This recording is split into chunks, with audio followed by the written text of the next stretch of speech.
우리 하나님 말씀 같이 보시겠습니다. 창세기 39장 1절에서 6절 말씀입니다. 창세기 39장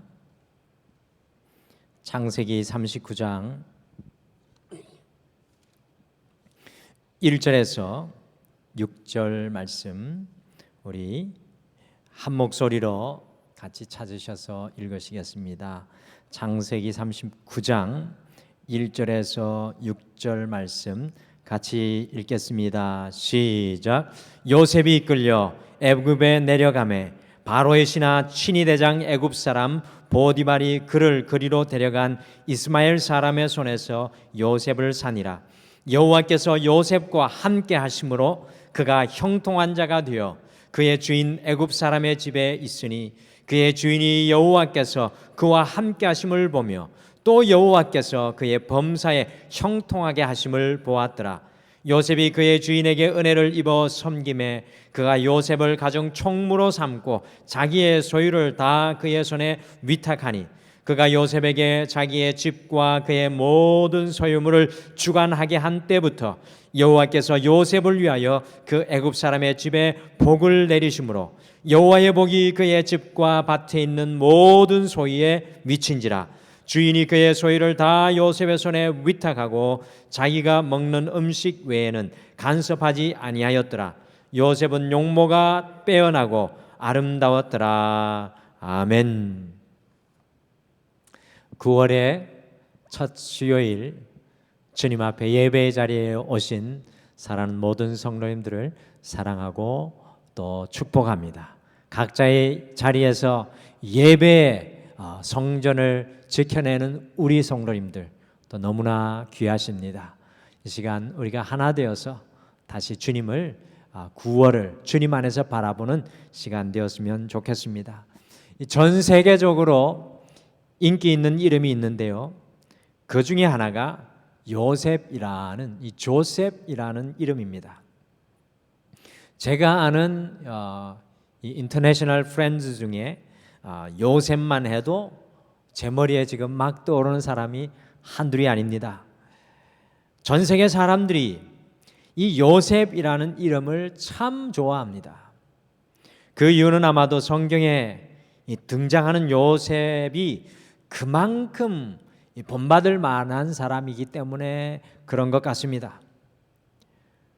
우리 성도님들께서는 구약에 나오는 이 요셉을 떠올리게 되면 제일 먼저 무엇이 여러분들 머릿속에 생각이 나십니까?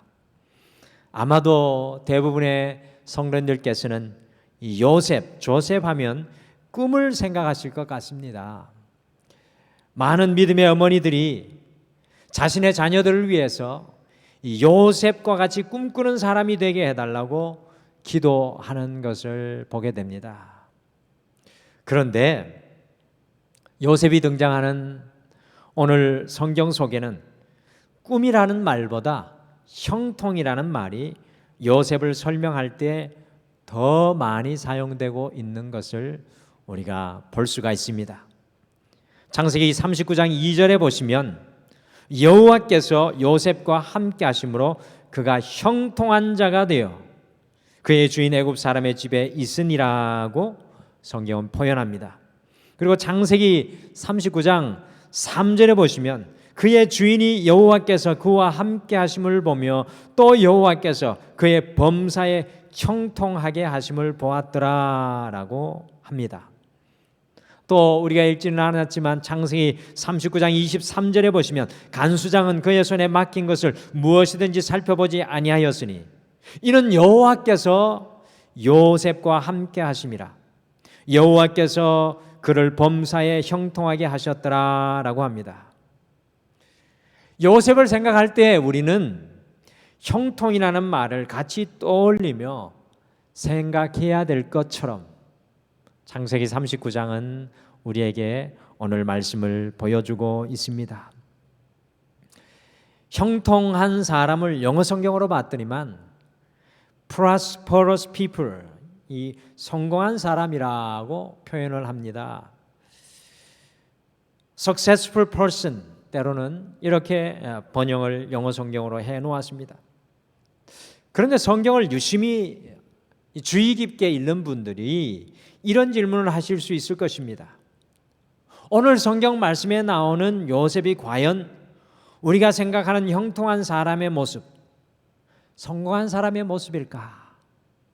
오늘날 우리가 생각하는 성공한 사람, 형통한 사람의 모습이 과연 요셉이냐는 질문이 오늘 창세기 39장을 읽으시면 떠오르실 것입니다.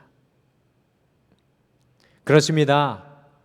오늘 성경에 나오는 형통한 그 사람 요셉은요, 우리가 일반적으로 생각하는 형통한 사람의 모습과는 좀 다른 모습이라는 것을 우리가 인정할 수밖에 없습니다. 오늘 등마루의 영성학교 11번째 시간, 우리가 주님 앞에 더 깊은 영성으로 나아가기 위해서 계속해서 영성의 말씀을 나누는데 11번째 시간에는 요셉을 통하여서 이 성경적 형통의 영성, 이 성경적 형통의 영성이라는 제목으로 진정한 성경적인 형통이 무엇인지, 이 성경적 형통이 과연 무엇인지 함께 오늘 요셉을 통해 살펴보시고요. 세상 사람들이 쫓아가는 형통이 아니라 성경적 형통에 우리가 연결되시고 그 영성을 사모할 수 있게 되기를 바랍니다. 과연 요셉은 어떤 형통함을 경험하고 살았을까요? 9월 이 한 달 여러분과 제가 경험해야 할 형통은 무엇일까요? 첫째, 성경적 형통은 세상의 형통, 즉 망사 형통이 아닙니다. 성경이 말하는 형통은 이 세상의 형통, 즉 만사 형통이 아닙니다. 창세기 39장에서 요셉을 말할 때 형통한 사람이라고 표현합니다. 근데 사실 오늘 말씀 속에 나오는 요셉은 우리가 생각하는 형통인 모든 것이 잘되고 막힘이 없는, 또 이 세상 속에서 성공하는 모습, 그런 모습이 아니라는 것입니다. 여러분들 오늘 말씀을 착각하시면 안 됩니다. 오늘 말씀은 요셉이 이집트의 국무총리가 된 때의 이야기가 아닙니다. 오늘 말씀은 요셉이 17세가 되었을 쯤에 형들의 질투를 받아서 이집트의 노예로 팔렸을 때 요셉의 인생에서 어찌 보면 가장 어두운 시간의 이야기입니다. 창세기 39장 1절에 보니까 요셉이 이집트 파라오의 신하 친위대장 보디발 장군의 노예로 팔린 때의 이야기입니다. 가장 사랑받는 아들에서 인간 취급받지 못하는 노예의 시간의 때가 오늘 이 39장의 이야기입니다. 이러한 상황 가운데 있는 요셉을 보고, 여러분들 이건 오늘 이것을 우리가 잘 보아야 합니다. 이러한 상황 가운데 있는 요셉을 보고 창세기 39장 2절에서는 요셉을 형통한 자라고 합니다. 노예로 팔려서 노예의 삶을 살아가는 요셉이 어찌 형통한 삶을 살아가고 있는 것입니까? 어찌 요셉의 삶을 형통한 성공한 사람의 사람이라고 할 수 있겠습니까? 그리고 39장 7절에서 23절에 보시면 노예이긴 하지만 보디발 장군의 집에서 인정을 받아서 이제 어느 정도 살만하니까 우리가 생각하는 성공하는 삶의 자리로 나아가려고 하는 순간 보디발의 장군 아내, 곧 자신의 안주인이 요셉을 유혹하였습니다. 창세기 39장 6절에 보니까 요셉의 용모가 빼어나고 아름다웠다라는 표현이 나오죠. 이와 같은 멋있는 요셉을 보디발 장군의 아내가 사모하여서 매일같이 요셉을 유혹하는데 요셉이 그 유혹에 넘어가지 않고 끝까지 버티다가 안주인은 자신의 남편 보디발에게 요셉이 아무도 없을 때 자신을 희롱하였다고 하여서 요셉은 그만 평범한 감옥도 아니고요, 왕의 죄수들이 갇혀있는 왕의 지하 감옥, 한 번 들어가면 언제 나올지 알 수 없는 왕의 지하 감옥에 갇혔습니다. 요셉은 아무것도 하지 않았는데 강간 미수범이 되어버리고 가장 악명 높은 그 왕의 감옥의 죄수가 됩니다. 아이러니하게도 오늘 성경 말씀은 요셉의 삶이 가장 비참하고 외롭고 힘든 상황 가운데 있을 때 요셉을 형통한 사람이라고 이야기합니다. 여러분들 성경의 이 모습을 우리는 잘 보아야 합니다. 오늘 성경이 말하는 형통의 삶과 우리가 생각하는 형통의 삶은 무엇인가 아주 큰 다른 점이 있다는 것을 성경은 우리에게 분명하게 보여줍니다. 요셉의 형통함은 세상의 형통, 즉 만사 형통이 아닙니다. 그러면 과연 성경적 형통의 삶은 무엇입니까? 우리가 형통함의 영성에 이르는 비결이 무엇입니까? 그것은 오늘 말씀을 자세히 읽어보시면 바로 하나님께서 함께 하심을 경험하는 삶입니다. 하나님께서 함께 하시는 삶, 그것을 형통의 영성이라고 합니다. 창세기 39장 2절 말씀을 같이 읽어보겠습니다. 2절 말씀 같이 읽겠습니다. 시작. 여호와께서 요셉과 함께 하심으로 그가 형통한 자가 되어 그의 주인 애굽 사람의 집에 있으니, 성경에서 말씀하시는 형통은 바로 하나님과 함께하는 삶을 말하는 것입니다. 39장 3절도 마찬가지입니다. 그의 주인이 여호와께서 그와 함께 하심을 보며 또 여호와께서 그의 범사에 형통하게 하심을 보았더라. 창세기 39장 23절에서도 요셉이 형통한 것은 여호와께서 요셉과 함께 하셨기 때문이라고 말씀합니다. 요셉이 형통한 이유는, 요셉이 성공하는 삶, 요셉이 형통하는 이유는 만사 형통한 삶이 있었기 때문이 아니었습니다. 요셉이 형통한 이유는 바로 하나님과 함께하는 삶에 인생의 가장 밑바닥인 노예의 삶 가운데서도, 언제 나올 수 없는 간수장의 삶 가운데서도 하나님과 함께하는 그 삶에 연결되었기 때문입니다. 성경이 말씀하는 형통은 여러분과 제가 생각하는 형통과 다릅니다. 우리는 하나님께서 우리와 함께 하시든 함께 하시지 않든 돈만 많이 벌면 그것이 형통한 것으로 생각하고 있지는 않습니까? 그저 세상 속에서 성공하면 그것이 형통한 삶이라고 생각하고 있지는 않습니까? 우리의 육신만 건강하면 모든 것이 형통하다고 생각하고 있지는 않습니까? 이러한 잘못된 가치관이 예수 믿는 성도들뿐만 아니라 목회자인 저희들에게도 팽배하여서요, 어떤 수단을 쓰든지 교회가 부흥만 하면 형통한 것으로 생각합니다. 성도의 삶의 진정한 형통은 하나님께서 우리와 함께 하시는 삶을 경험하는 것이 진정한 형통의 삶입니다.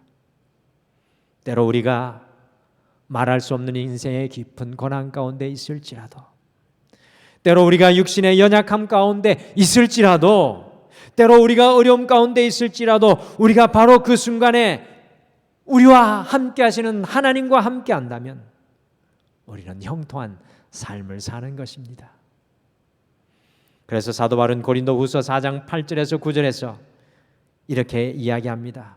우리가 사방으로 우겨쌈을 당하여도 쌓이지 아니하며 답답한 일을 당하여도 낙심하지 아니하며 박해를 받아도 버림받지 아니하며 거꾸로 뜨림을 당하여도 망하지 아니하고 라고 고백합니다.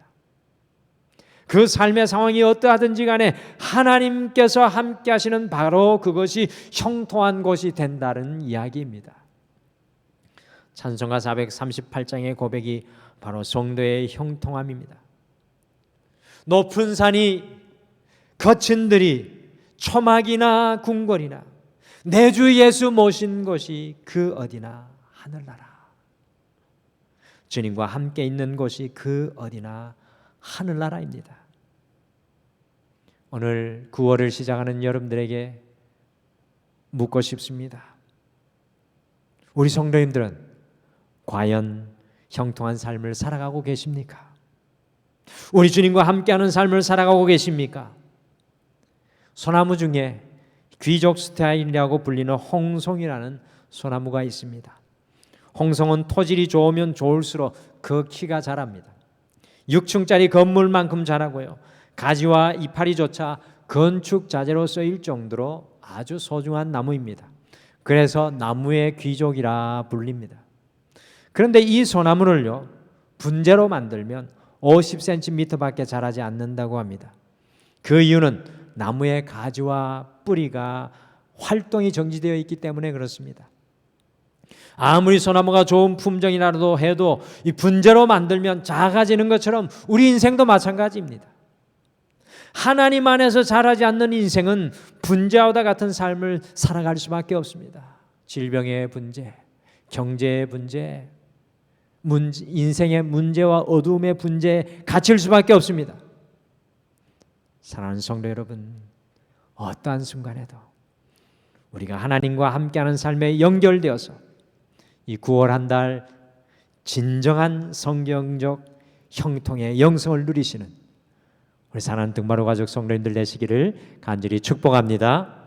둘째, 요셉의 형통은 탁월함을 말하는 것이 아닙니다.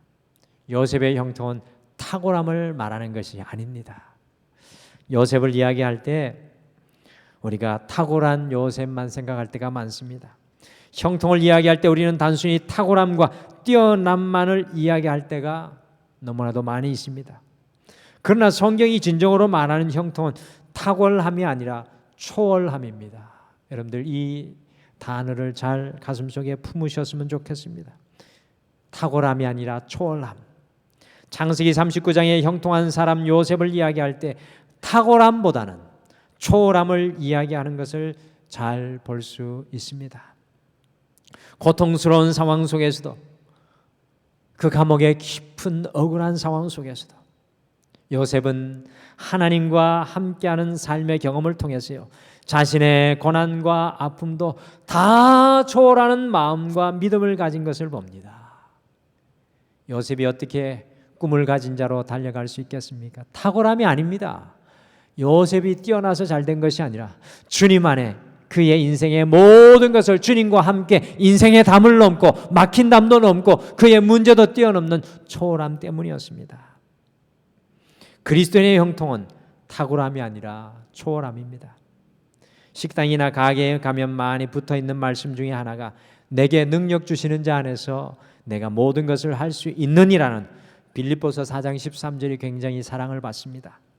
가게 주인들이 이 글을 붙일 때에는요, 무엇을 소원하며 붙였겠습니까? 그것은 자신의 가게가 탁월하게 뛰어나게 잘 되기를 소원하는 마음으로 분명히 붙였을 것입니다. 그러나 이 말씀을 제대로 알고 보면 깜짝 놀랄 수밖에 없습니다. 빌립보서 4장 11절과 12절에서 바울이 13절을 고백하기 전에 다음과 같이 고백합니다. 내가 궁핍함으로 말하는 것이 아니니라. 어떠한 형편이든지 나는 자족하기를 배웠노니 나는 비천에 처할 줄도 알고 풍부에 처할 줄도 알아.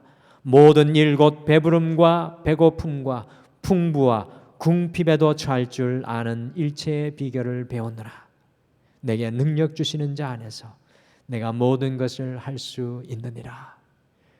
이 바울의 이 고백 속에 바울의 눈물이 스며 나오는 것을 느낄 수 있습니다. 사도 바울은 모든 삶의 상황 속에서도 주님과 함께함으로 모든 것을 이겨낼 수 있다고 고백합니다. 그러므로 빌립보서 4장 13절인 내게 능력 주시는 자 안에서 내가 모든 것을 할 수 있느니라는 말씀은 탁월함과 뛰어남을 말씀하는 것이 아니라 모든 상황 속에서 하나님과 함께함으로 초월하는 능력을 말하는 것입니다.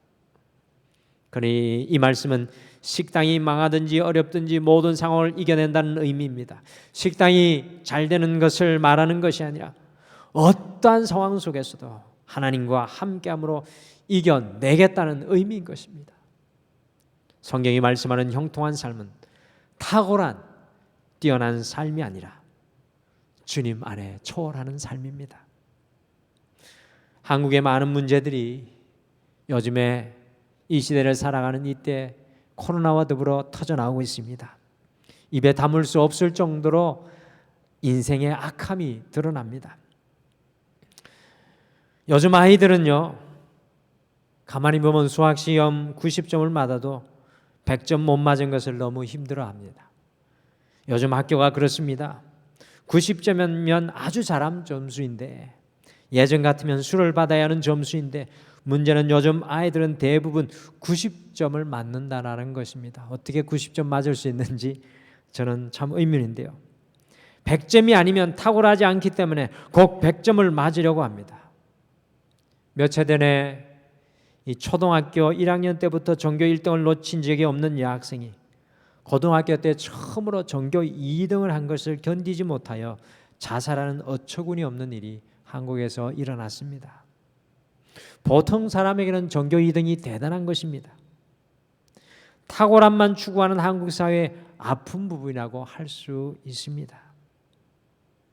이와 같은 아픔이 성도인 우리에게도 있습니다. 우리는 너무나 많은 순간에 하나님께 탁월함과 최고의 것을 간구할 때가 있습니다. 그러나 성경이 말하는 진정한 형통은 바로 초월의 능력입니다. 탁월함의 능력은 우리가 더 큰 탁월함만 추구하게 만듭니다. 탁월함의 끝은 없습니다.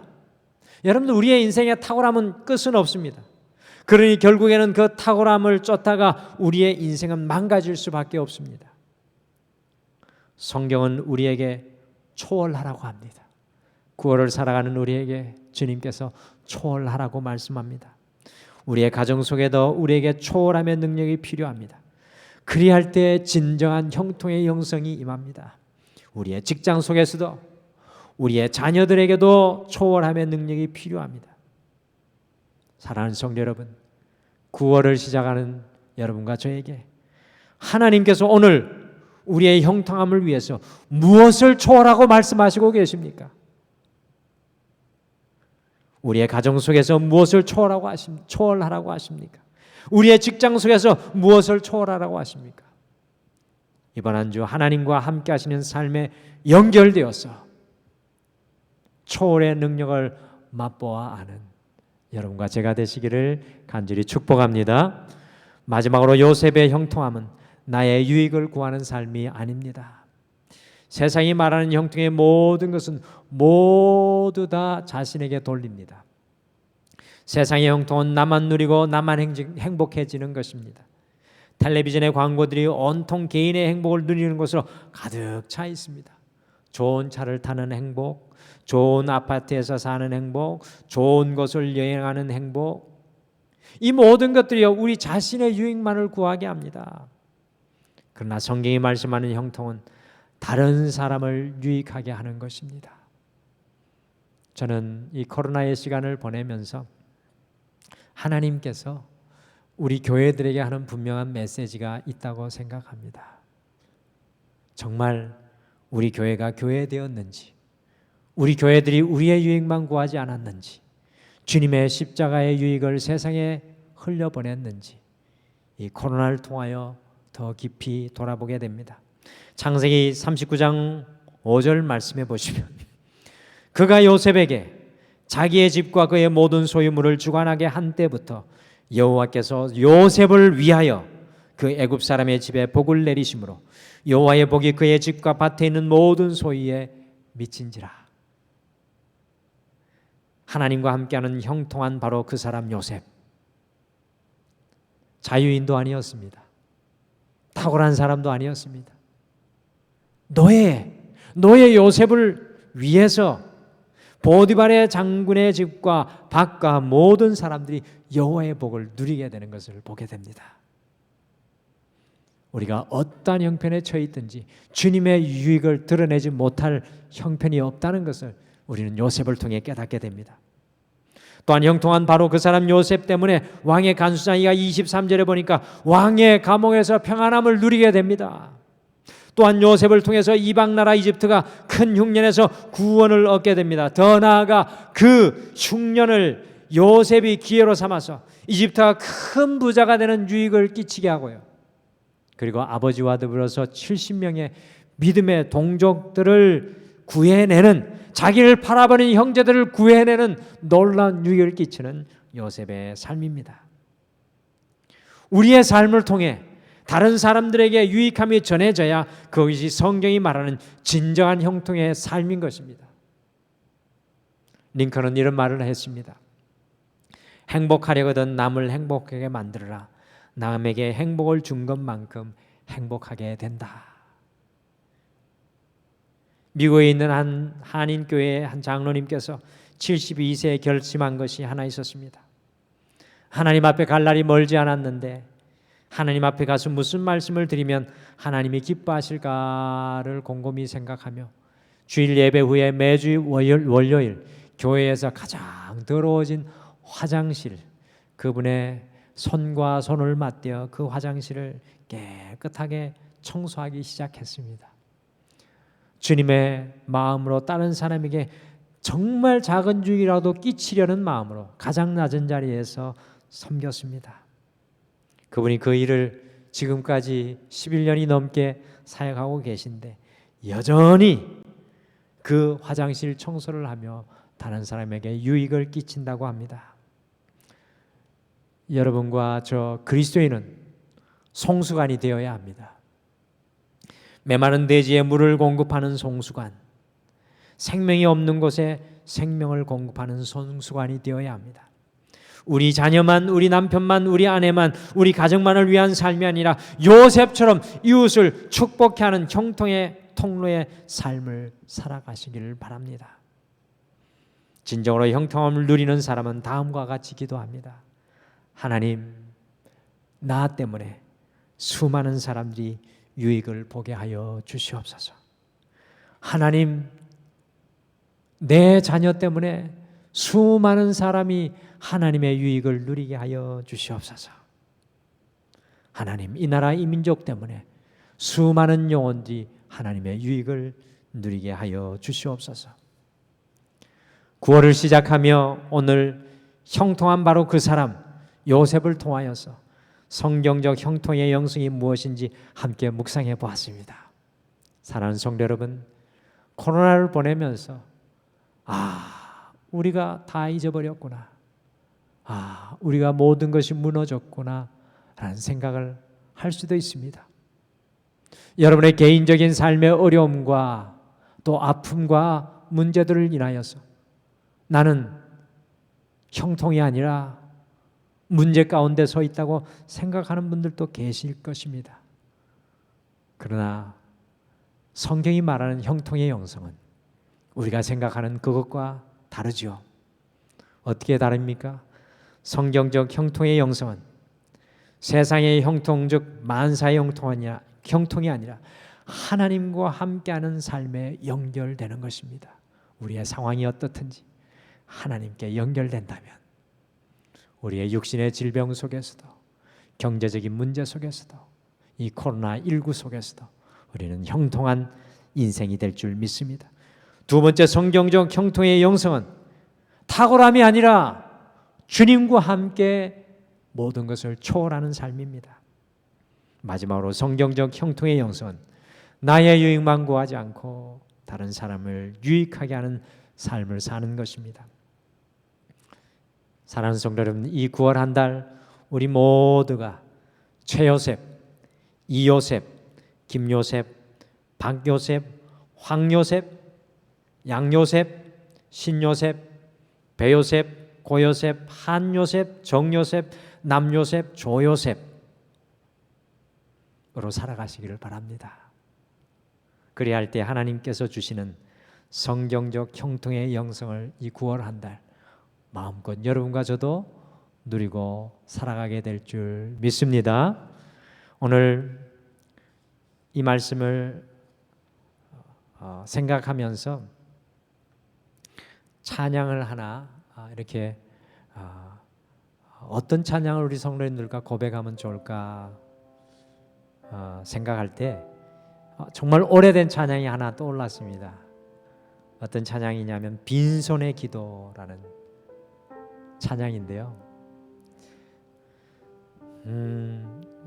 오늘 창세기 39장 요셉은 빈손이죠. 근데 성경은 요셉을 부자라고 표현합니다. 성경은 요셉을 형통하다고 생각합니다. 그러면 신앙은 바로 그런 것입니다. 세상이 말하는 형통이 아니라 오늘 요셉이 보여주는 형통이 진정한 형통의 영성입니다. 그것은 바로 오늘 이 찬양, 고백할 이 찬양, 빈손의 기도를 드릴 수 있을 때 내 손에 아무것도 없어도 하나님 바라보고 기도할 수 있을 때 그것이 진정한 형통이 아닐까요? 부자가 아닐까요? 이 찬양 같이 우리 고백하시면서 주님, 주님으로 형통해지기를 원합니다. 소원하며 같이 찬양하겠습니다.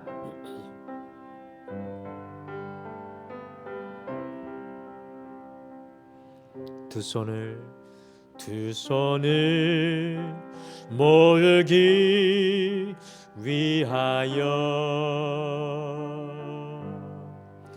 가진 것 모두 다 버렸네. 세상에 눈 감고 유혹에 귀 막고 오로지 주님만 바라보네. 우리 다시 한번 고백할까요?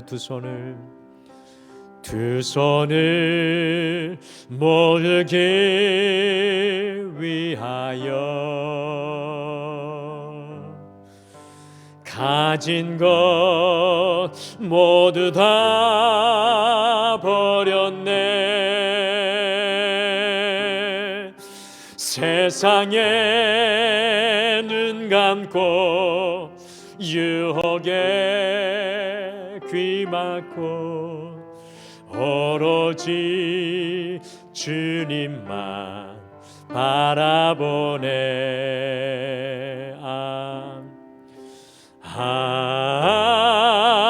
주님은 내 모든 사랑의 주인. 주님은 내 모든 소망의 주인. 못 채울 가슴을 당신께 여옵니다.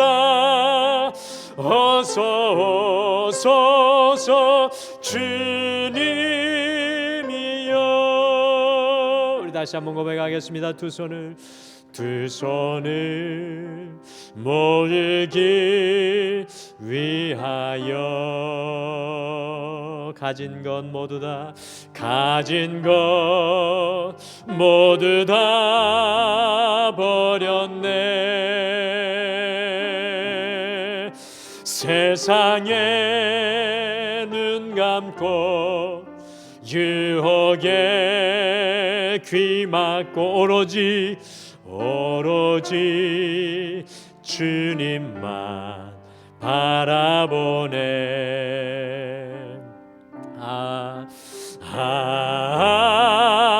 주님은 내 모든 사랑의 주인. 주님은 내 모든 소망의 주인. 못 채울 가슴을 당신께 여옵니다. 어서 오소서 주님이여. 못 채울 가슴을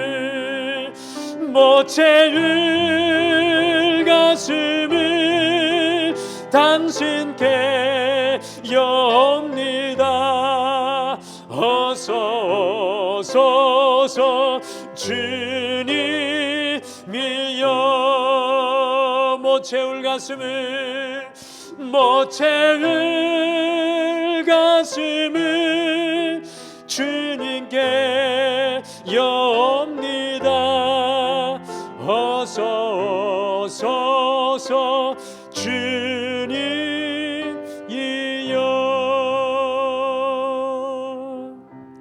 우리 9월을 시작하면서 요셉의 형통을 바라보았으면 좋겠습니다. 우리가 빈손일지라도 하나님께서 우리의 육신의 연약함의 자리에, 물질의 문제 위에, 직장과 사업의 문제 위에, 가정과 자녀의 문제 위에 함께 하신다면 그것이 형통의 자리가 되는 줄 믿습니다. 9월 한 달 주님 안에 초월하기를 원합니다. 우리의 육신도, 우리의 마음도, 우리의 삶의 환경도 초월하고 하나님 주시는 능력으로 살기를 소원합니다. 무엇보다도 요셉이 노예 자리에 있었을 때라도, 그가 감옥에 있었을 때라도 끊임없이 주님의 유익을 많은 사람들 위해 베푸는 영적인 송유관이 되었던 것처럼, 우리도 모든 삶의 자리에, 지금 내가 가장 연약한 자리에 있을지라도 주님의 영광과 유익을 드러내는 삶이 되게 하여 주시옵소서라고 오늘 이 시간 말씀 생각하며 잠깐 기도하겠습니다. 우리 다 같이 기도하겠습니다.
여호와 하나님 아버지, 새로운 구원을 선물로 주심을 감사합니다. 우리가 헛된 무지개를 쫓아가는 인생들은 아니었습니까? 하나님이 우리에게 보여주시는 형통은 우리가 지금 거머쥐고 있다가 놓친 것이 아니요, 우리가 지금 거머쥐고 있는 그것도 아닌 바로 하나님께서 모든 상황 속에 나와 함께 하시는 것인 줄 믿습니다. 세상의 탁월함과 세상의 성공을 쫓아가는 우리의 연약함을 용서하여 주시옵소서. 그것보다 이 구원한다는 주님 안에 모든 것을 초월하는 능력을 누리게 도와주시고, 우리가 삶의 어떤 자리에 있든지 간에, 어떤 아픔과 괴로움과 문제 가운데 있든지 간에 주님의 유익을 구하며 주님의 영광을 그 인생의 아픔과 고난의 기회를 통해 드러내게 도와주시옵소서. 9월 한 달 살아가는 우리 모든 성도님들 주님께서 함께 하시고 동행하여 주실 줄 믿고, 지금은 우리 주 예수 그리스도의 은혜와 우리 하나님 아버지의 극진하신 사랑하심과 성령님의 함께 하심과 위로하심과 동행하심이 오늘 이 예배를 드리며 성경적 형통의 영성으로 살아가기를 소원하는 사랑하는 모든 성도님들 위해 영원토록 함께 하시기를 간절히 축원하옵나이다. 아멘.